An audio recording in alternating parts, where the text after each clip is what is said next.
മഹാന്മാരായ സയ്യിദുമാർ ഒരുപാട് ദൂരം യാത്ര ചെയ്തു വരുന്നവരായതുകൊണ്ട് അവരെത്തിച്ചേരാൻ അല്പം താമസിക്കുക, നേരം വൈകുക എന്നതൊക്കെ സ്വാഭാവികമാണ്.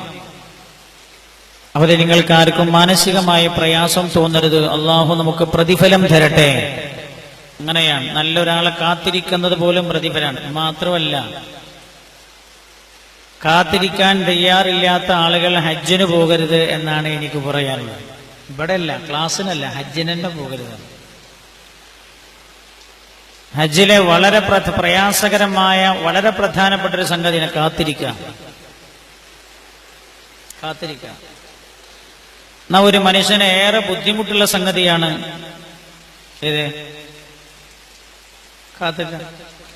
ഒരു നിങ്ങൾ കണ്ടില്ലേ, പള്ളിയിലൊക്കെ നിസ്കാരം കഴിഞ്ഞാൽ, ഞാൻ ക്ലാസ്സിലേക്ക് കടന്നിട്ടില്ല കേട്ടോ, ആദ്യം തന്നെ നിങ്ങൾക്ക് ചിലപ്പോൾ തോന്നി നമ്മൾ ക്ഷമ പരീക്ഷിച്ചതാണോന്നല്ല.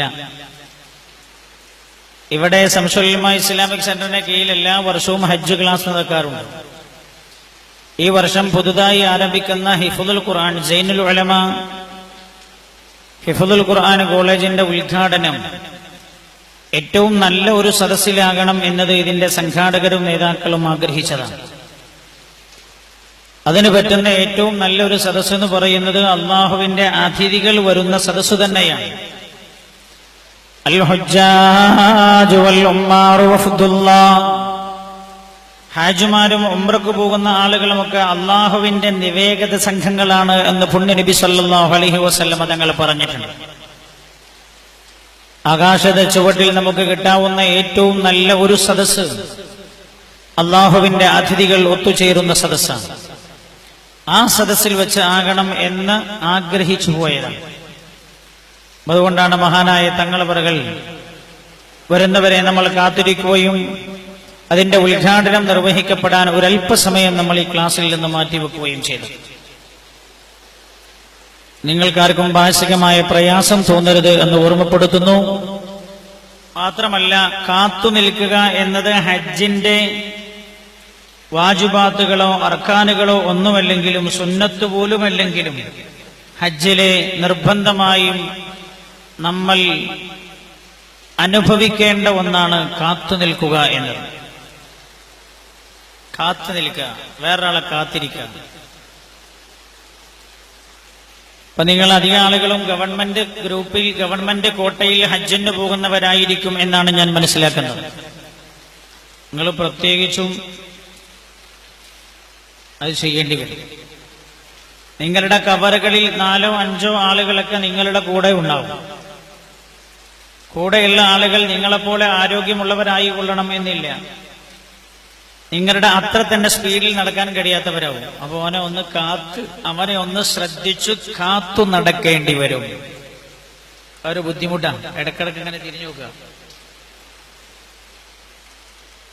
എന്റെ ജീവിതത്തിൽ ഞാൻ മറക്കാത്തൊരനുഭവമുണ്ട്. ഞാൻ അധിക ക്ലാസ്സിലും അത് പറയാറുണ്ട്. ഒരു 8-10 കൊല്ലങ്ങൾക്ക് മുമ്പ് എന്റെ കൂടെ ഹജ്ജിന് വന്ന ഒരു ഭാര്യയും ഭർത്താവും, അയാൾ ഹജ്ജിന് കൊടുക്കാൻ വേണ്ടി വന്നപ്പോ എന്നോട് പറഞ്ഞൊരു വാക്ക് എന്നെ അസൂയപ്പെടുത്തി. എന്നോട് പറഞ്ഞു, ഉസ്താദേ, 15 കൊല്ലം മുമ്പ് ഞാൻ ഹജ്ജ് ചെയ്യേണ്ടതായിരുന്നു, പക്ഷെ ഞാൻ എന്റെ ഓളെ വിചാരിച്ചിട്ടാണ് എന്റെ ഹജ്ജ് പിന്തിപ്പിച്ചത്. എന്നോട് പറഞ്ഞു, ഞങ്ങൾ തമ്മിൽ അത്ര സ്നേഹമാണ്.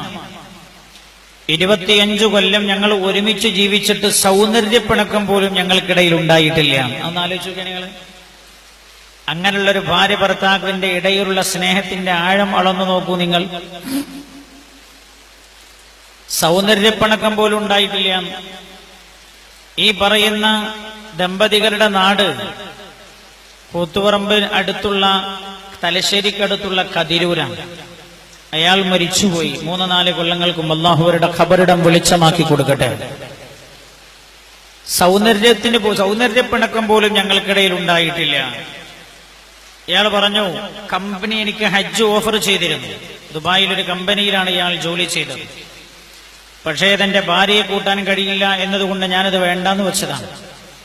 ഇപ്പൊ കമ്പനിയിൽ നിന്ന് റിട്ടയർമെന്റ് വാങ്ങിച്ചു വന്നതിന് ശേഷമാണ് ഞങ്ങൾ 2 പേരും ഹജ്ജിന് പോകുന്നത്. ഇതൊക്കെ പറഞ്ഞ് ഹജ്ജിന് തന്ന ഇയാൾ ഹജ്ജിന് പോയിട്ട് 3 തവണയാണ് ഭാര്യയും ഭർത്താവും പിണങ്ങിയത്. എന്തിന്റെ പേരിലായിരുന്നു എന്നറിയുന്നത്? അയാളുടെ പരാതി അവൾ എന്നെ കാത്തു നിൽക്കുന്നില്ല എന്നതായിരുന്നു.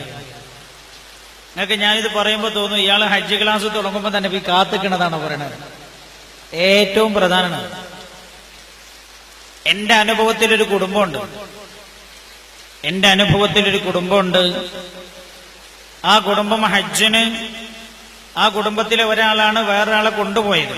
അയാളുടെ ചെലവ് മുഴുവൻ വഹിച്ചതും അയാളാണ്. തിരിച്ചു വന്നിട്ട് അവർ പിണങ്ങിയിട്ട്, ഞാൻ മനസ്സിലാക്കുന്നത്, ഞാൻ അറിഞ്ഞെടുത്തോളം ഇന്ന് വരെ അവർ മിണ്ടിയിട്ടില്ല.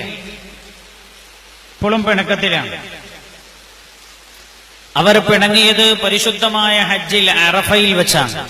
ആലോചിക്കുകയാണ്, അറഫയിൽ വെച്ചിട്ട് പിണങ്ങി എന്ന് പറഞ്ഞാല് അറഫ എല്ലാം നന്നാവേണ്ട സ്ഥലമാണ്. ഒരു മനുഷ്യൻ ഏറ്റവും നല്ല ശുദ്ധപ്രകൃതനായി എത്തിച്ചേരേണ്ട മണ്ണാണ് അറഫ, അല്ലെങ്കിൽ ശുദ്ധപ്രകൃതനായി തിരിച്ചു വരേണ്ട മണ്ണാണ് അറഫ. ആ അറഫയിൽ വെച്ചിട്ടാണ് ഇവർ തമ്മിൽ പിണങ്ങുന്നതും തെറ്റുന്നതും. വർഷങ്ങൾ കഴിഞ്ഞിട്ടും ഞാൻ അറിഞ്ഞത് ഇതുവരെ അവർ മിണ്ടിയിട്ടില്ല. എന്താ കാരണം എന്നറിയും? മുഴുവൻ പൈസയും വഹിച്ചിട്ട് ഹജ്ജിന് കൊണ്ടുപോയ ആളെക്കുറിച്ച് ഇയാളുടെ പരാതി, എന്നെ പല സ്ഥലത്തും ശ്രദ്ധിച്ചില്ല, നോക്കിയില്ല, കാത്തുനിന്നില്ല. അതന്നെ ശ്രദ്ധിച്ചില്ല എന്ന് പറഞ്ഞാൽ അതിന്റെ അർത്ഥം എന്താ? എന്നെ കാത്തുന്നില്ല. എറിയാൻ പോയി, ജംറയിൽ എറിയാൻ പോയ സമയത്ത് പോകുമ്പോ ഒപ്പം പോയി, എറിയാൻ നോക്കുമ്പോ അയാളെ കാണുന്നില്ല, തിരിച്ചു വരുമ്പോൾ മൂപ്പരെ കണ്ടില്ല. പിന്നെ ഞാൻ ഒറ്റക്ക് കഷ്ടപ്പെട്ട് ആരോടൊക്കെയോ വഴി ചോദിച്ച് KMCCയുടെ വളണ്ടിയേഴ്സാണ് എന്റെ ടെന്റിൽ എത്തിച്ചത്. അറഫയിൽ വെച്ച് കാണാതായപ്പോ ഇയാൾ എന്നെ ശ്രദ്ധിക്കുക പോലും ചെയ്തില്ല. എന്നാ മറ്റാള് നോക്കിയിട്ടുണ്ട്, പക്ഷേ ഇയാൾക്ക് തോന്നാൻ എന്നെ ശ്രദ്ധിച്ചിട്ടില്ല. ഞാൻ പറഞ്ഞത് ഈ രണ്ട് അനുഭവവും കാത്തു നിൽക്കാത്തതിന്റെ പേരിൽ പിണങ്ങിയ ഒരാളെ കുറിച്ചാണ്. ഈ ഞാൻ പറഞ്ഞ ഭാര്യയും ഭർത്താവും 2-3 തവണയാ പിണങ്ങിയത്. 2 വട്ടവും ഞാൻ മധ്യസ്ഥനായി നിന്നിട്ടാണ് അവർ തമ്മിലുള്ള പിണക്കം തീർത്തത്. ഇവർ തമ്മിൽ ഭയങ്കര കുഴപ്പമാണെന്ന് അറിഞ്ഞപ്പോ ഞാൻ അയാളോട് ചോദിച്ചു, എന്താ പ്രശ്നം? എന്നോട് പറഞ്ഞു, ഉസ്താദെ 25 കൊല്ലമായി കല്യാണം കഴിഞ്ഞിട്ട് ഇതുവരെ ഓൾ എന്നോട് കാണിക്കാത്തതാണ് മക്കത്ത് ഓൾ എന്നോട് കാണിക്കണത്. ഞാൻ ചോദിച്ചാൽ എന്താ? ഓക്ക് എന്നോട് വലിയ സ്നേഹമായിരുന്നു നാട്ടിൽ നിന്ന്. കാബ കണ്ടൊക്കെ എന്നോട് സ്നേഹം കുറഞ്ഞു പോയെന്ന് തോന്നുന്നു. നിസ്കാരം കഴിഞ്ഞിട്ടൊക്കെ ഞങ്ങൾ ഒരുമിച്ച് ജമാഅത്തിന് വരും. നിസ്കാരം കഴിഞ്ഞ് പോകുമ്പോ ഞാൻ ഓളോട് പറയും, നീ ഇവിടെ നിൽക്കണം, നമുക്ക് ഒന്നിച്ചു പോകാം. നിസ്കാരം കഴിഞ്ഞ് ഞാൻ വന്നാലും മൂപ്പരെ ഓളെ കാണൂല, ഓള് പോയിട്ടുണ്ടാവും. അപ്പൊ ഞാൻ ആ പെണ്ണിനോട് ചോദിച്ചു, നിങ്ങൾ എന്താ പ്രശ്നം? നിങ്ങൾക്ക് അയാളെ കാത്തിരുന്നൂടെ എന്ന് ചോദിച്ചു. അപ്പൊ എന്നോട് പറഞ്ഞു, സാറേ കാത്തുകൊണ്ടല്ല, അയാൾ എന്നോട് പറയും നീ ഈ ഡോറിൽ നിൽക്കണം, ഞാൻ നിസ്കാരം കഴിഞ്ഞിട്ട് അവിടെ നിൽക്കും. മൂപ്പര് വേറെ ഏതോ ഡോറിലൂടെ ഇറങ്ങിയിട്ട് പോകും. മൂപ്പര് ഇറങ്ങിയ ഡോർ, ആ ഡോർ തന്നെയാണ് എന്നോട് നിൽക്കാൻ പറഞ്ഞ ഡോർ എന്നാ മൂപ്പര് മനസ്സിലാക്കുന്നത്. കാരണം ഹറമിൽ ഏകദേശം ഡോറൊക്കെ ഒരേ മാതിരി. ഞാൻ കുറെ സമയം കാത്തിരുന്ന് പിന്നെ ഞാൻ ഭക്ഷണം കഴിക്കാൻ വരുമ്പോ അയാൾ ഭക്ഷണം കഴിച്ചു പോകുന്നുണ്ടാവും. അപ്പൊ എന്നെ കാണുമ്പോൾ ദേഷ്യം പിടിക്കും. അങ്ങനെയാണ് കുഴപ്പമായത്. 3 തവണ തെറ്റി. 2 തവണ ഞാൻ മധ്യസ്ഥനായി. 3ാമത്തെ തവണ തെറ്റിയത് നാട്ടിലേക്ക് യാത്ര തിരിക്കുന്നതിനോട് അനുബന്ധമായിട്ടാണ്. അത് തെറ്റിയിട്ട് എയർപോർട്ടിൽ വെച്ച് ഇറങ്ങിയപ്പോ ഇയാളുടെ പെട്ടി സംസം, ഒരേ വീട്ടിലേക്കുള്ള സാധനങ്ങളാ, പക്ഷെ ഇയാളെ പെട്ടി ഇയാളെ സംസം മാത്രം എടുത്തിട്ട് മുമ്പ് ഉന്തി പുറത്തേക്ക് വന്നു. കുട്ടികൾ ചോദിച്ചു, ഉമ്മയുടെ എനിക്കറിയില്ലാന്ന്. ഹജ്ജ് കഴിഞ്ഞ് വരുന്നൊരു മനുഷ്യന്റെ വർത്താനം എനിക്കറിയില്ല. കുറെ കഴിഞ്ഞപ്പോ ഉമ്മ വന്നു, ഉമ്മയും വണ്ടി കയറി.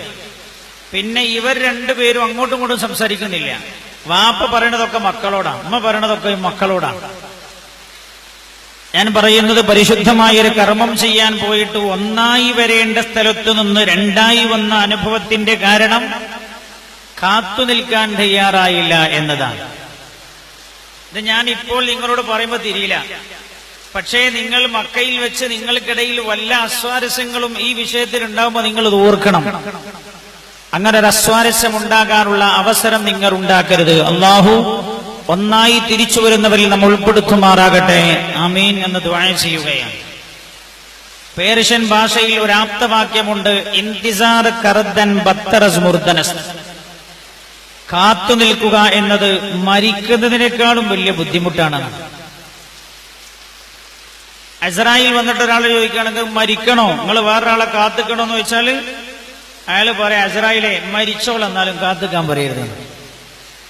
ഒരാളോട് നിങ്ങൾ ചോദിച്ചു നോക്കണ്ടി, നിങ്ങളൊരു 10 മിനിറ്റ് ഇവിടെ ഞാൻ ഇപ്പൊ വരാന്ന് പറഞ്ഞാല് ഇയാൾ 4 മിനിറ്റ് ആകുമ്പോ തന്നെ വാച്ച് നോക്കിയിട്ട് പറയും, ഷോ അയാളെ കാണില്ലല്ലോ.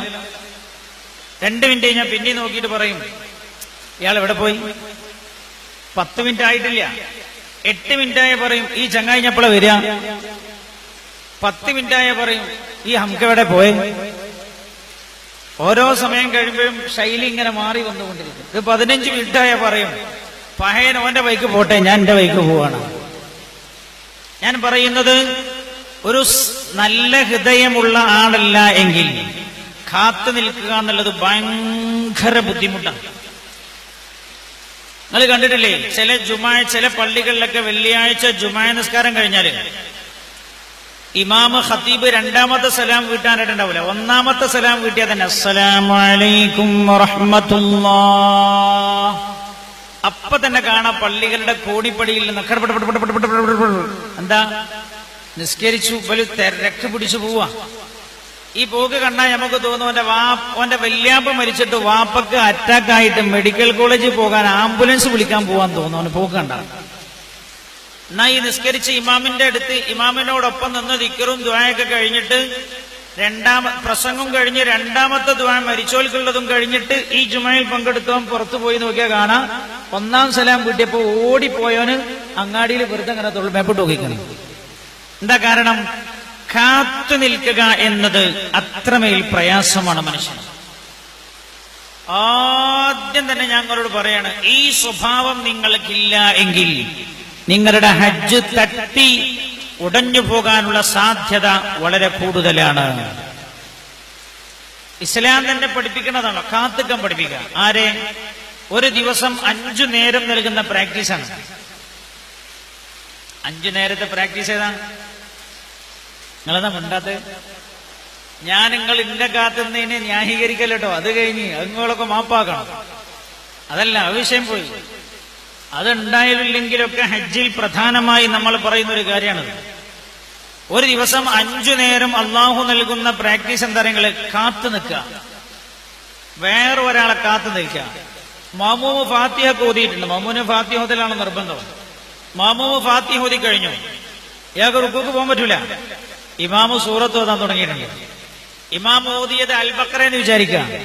അയാൾ എവിടെയാണോ നിർത്തുന്നത്, എപ്പോഴാണോ അയാൾ റുക്കൂവിൽ പോണത്, അതുവരെ കാത്തുക്കണം. അയാൾ കാത്തിങ്ങനെ നിൽക്കന്നെ, വേറെ പണിയൊന്നുമില്ലല്ലോ. ഇയാൾ സൂറത്ത് ഓതലൊന്നും ഇവർക്ക് സുന്നത്തില്ല. ഇമാമിനങ്ങനെ ശ്രദ്ധിച്ച് അങ്ങനെ നിൽക്കന്നെ. മൂപ്പര് അല്ലാഹു അക്ബർ എന്ന് കേട്ടാലേ മാമൂമ് പോകാൻ പാടുള്ളൂ. കാത്തു നിൽക്കലാണ്. ഇമാമ് റുക്കൂയിൽ പോയി. റുക്കൂയിൽ ഇമാമ് എപ്പോഴാണോ റുക്കൂയിൽ നിന്ന് ഇത്തിദാലിലേക്ക് ഉയരുന്നത് അതുവരെ മാമൂമ് റുക്കൂയിൽ തന്നെ നിന്നോളണം. തല പൊക്കി നോക്കാൻ പോലും പാടില്ല. മനസ്സിലായില്ലേ? പണ്ട് ഒരാൾ നിസ്കരിക്കുന്ന സമയത്ത് ഇയാള് സാധാരണക്കാരനാണ്. മൂപ്പര് പോയി നിസ്കരിച്ചപ്പോ ബാക്കിൽ ഒരാൾ വന്ന് തുടർന്നു. പിന്നെ അങ്ങനെ കുറെ ആൾക്കാർ ഇങ്ങനെ വന്ന് തുടർന്നു. അപ്പൊ ഇയാൾക്ക് ബേജാറായി. ഇയാള് സുജൂദ് പോയപ്പോ മെല്ലെ റുക്കൂവിൽ പോയപ്പോ ഇയാൾ മെല്ലെ നോക്കി ബാക്കോട്ട്. അപ്പൊ ഒരുപാട് ആളുകളുണ്ട് ബാക്കില്. അപ്പൊ ഇയാള് സുജൂദ് പോയപ്പോടെ സുജൂദില് പോയി. പിന്നെ മൂപ്പര് സുജൂദിന്ന് മെല്ലെ നീച്ചു പോയി പേടിച്ചിട്ട്. കുറെ കഴിഞ്ഞ് നോക്കുമ്പോൾ ഇമാമിന് യാതൊരു അനക്കൂല്ല. എല്ലാരും സുജൂദിൽ തന്നെ ഉള്ളേ. ബാക്കിൽ ഒരു വിളവം മാത്രം അങ്ങനെ പൊങ്ങി നോക്കി. ഇയാള് മരിച്ചുപോയോ? അപ്പൊ നോക്കുമ്പോ ഇമാം തന്നെ ഇല്ല. കാത്തു നിൽക്കലാണ്. കാത്തു നിൽക്കുക എന്നത് മുഅ്മിനിന്റെ സ്വഭാവമാകണം എന്നാണ്. ഹജ്ജന്നതാണ്. അറഫയിൽ നിന്ന് മുസ്ദലിഫയിലേക്ക് പുറപ്പെടാൻ സമയം കാത്തു നിൽക്കുക, അസ്തമിക്കുന്നതുവരെ കാത്തുക്കണം. ഹജ്ജ് ഒരുപാട് സന്ദേശങ്ങളാണ്. ഞാൻ വേഗം ക്ലാസ്സിലേക്ക് വരികയാണ്. ഞാൻ ഓർമ്മപ്പെടുത്തുന്നത്, ഈ സ്വഭാവം നിങ്ങളുടെ ജീവിതാവസാനം വരെ ഉണ്ടാവണം. കാത്തുക്കാന്ന് പറയുന്ന അർത്ഥം എന്താ അറിയാം? ശരിക്ക് മറ്റൊരുത്തനെ സഹിക്കാൻ തയ്യാറാവുക എന്നാണ്. അതാണ് കാത്തുക്കാന്നുള്ളത്, അല്ലേ? കാത്തുക്കാന്ന് പറഞ്ഞാൽ വേറൊരാളെ സഹിക്കാൻ തയ്യാറാവാന്ന്. അതാണ് സഹനം. ഹജ്ജിന്റെ അതിപ്രധാനമായൊരു ഭാഗമാണ്. അല്ലാഹു സുബ്ഹാനഹു വ തആല വളരെ കൃത്യവും ഭംഗിയുമായി കർമ്മങ്ങൾ ചെയ്യാൻ നമുക്ക് തൗഫീഖ് ചെയ്യട്ടെ.